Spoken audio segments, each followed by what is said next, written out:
Sa gitna ng paglusong ng mga bata sa putikan, bumuhos ang malakas na ulan. Sobrang lakas na ng ulan, pero ayaw pa rin nilang tumigil sa pagpupulot nitong mga uod. Kahit maghanap lang sila ng uod, medyo delikado na kasi yung mga hinahawakan nila minsan bubog na.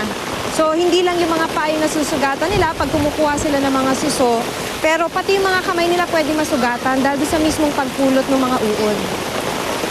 Uod? Napupuno ba yan? Opo. Doon naman po kami marami doon. Doon? Lakarin natin? Mas marami raw doon, kaya pupunta daw doon yung mga kumbata. Lalo pang lumakas ang buhos ng ulan pero hindi pa rin sumilong ang magkakaibigan. Sa araw na ito, mas importante raw ang kumita. Yung dalawang bata, namumulot na ng uod, pero si Bingbing, yung nagpapatuloy niya, kahit na umuulan din, yung pagpupulot naman ng mga suso.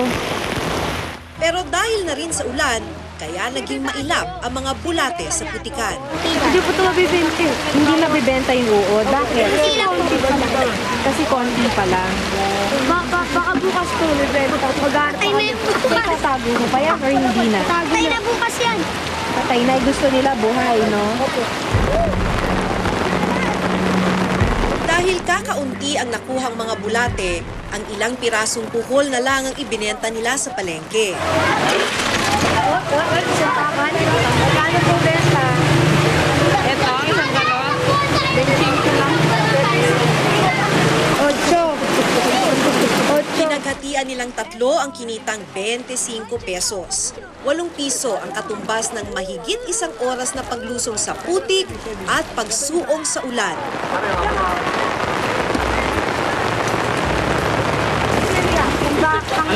Hindi ako bibili ko. Sa tindahan na agad dumiretso ang mga bata. Si Bingbing, isang biskwit ang binili mula sa kinita. Ito na ang nagsilbi nilang tanghalian sa araw na yon. Hinihingi niyo sa kanya na magtrabaho siya o siya na yung nagtisa? Siya po. Kumusta na siya? Bakit siya yung nagtratrabaho para sa pamilya? Para yung kapatid niya kakain din.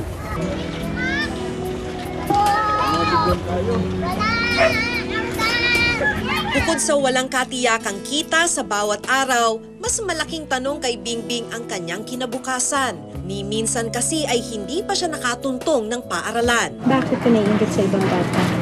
Kasi po sila nag-aaral ako hindi.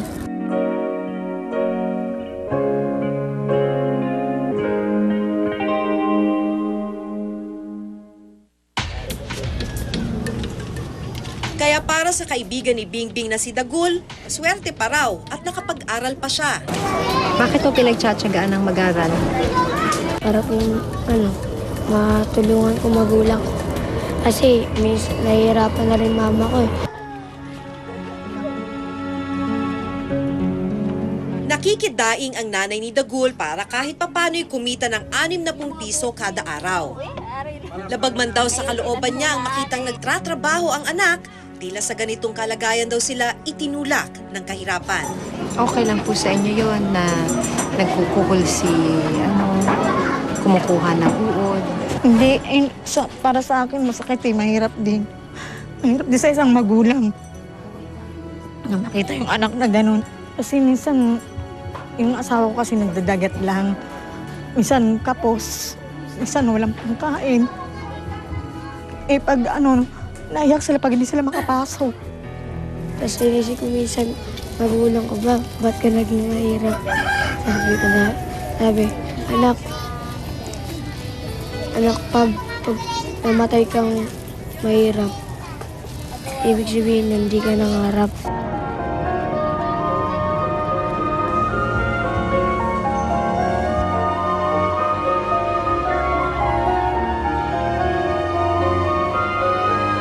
Kinahapunan, muli silang lumusong sa dagat ng Burak.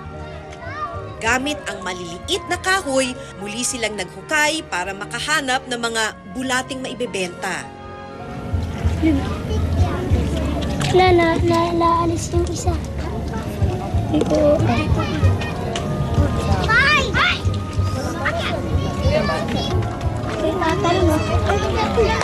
Ang laki, big. Ang kulit din mo.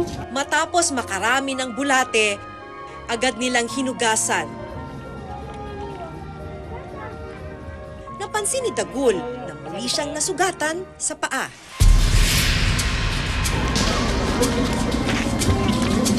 Iika-ika man, tuloy pa rin ang lakaran para hindi masayang ang kanilang pinagpaguran.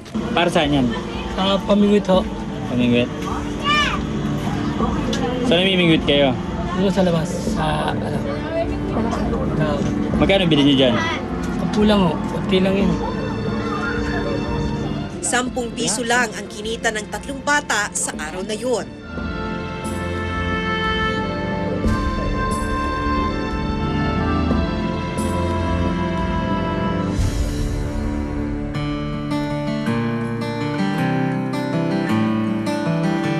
Para sa International Labour Organization o ILO, matagal at malalim na problema sa bansa ang child labor.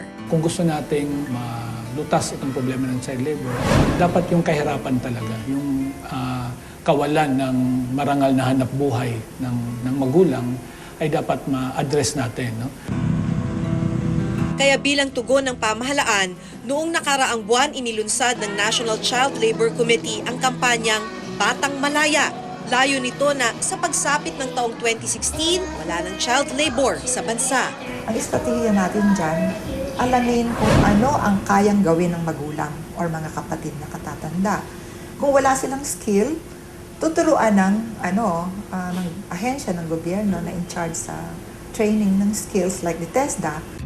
Malinaw na paglabag sa Republic Act 7610 o Special Protection Against Child Abuse at sa Republic Act 7658 o ang Anti-Child Labor ang maagang pagbabanat buto o paghahanap buhay ng mga menor de edad. Pero para sa ILO, higit sa pagpaparusa, kinakailangan makapagbigay ang gobyerno ng alternatibo at matinong hanap buhay para sa mga pamilya ng mga bata. Itong lahat ay hindi enough. Kailangan talagang palakasin yung mga programa pa na makakalutas sa problema ng kawalan ng trabaho, kawalan ng sapat na kita. Child labor-free barangays kasi ang target ng Department of Labor and Employment. Nag-umpisa ito ngayong taong ito, may mangyayari na talaga. And that is by 2016. Paulit-ulit lang ang mga kwento ng mga batang napipilitang magbanat ng buto dala ng kahirapan. Ang malungkot, sa halip na mabawasan, lalo pang dumarami at tila lumalala ang uri ng kanilang hanap buhay. Sa panibagong programang sinimula ng pamahalaan, masolusyonan na sana ang problema upang wala ng mga batang masadlak pa sa mahirap at mabigat na pagkayon. Ako si Maki Pulido at ito ang nakatala sa aking Reporter's Notebook.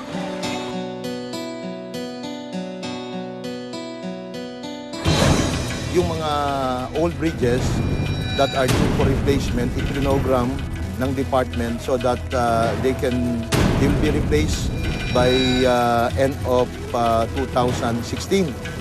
Ngayon, meron ditong regular maintenance din, but most of the regular maintenance are mga painting works lang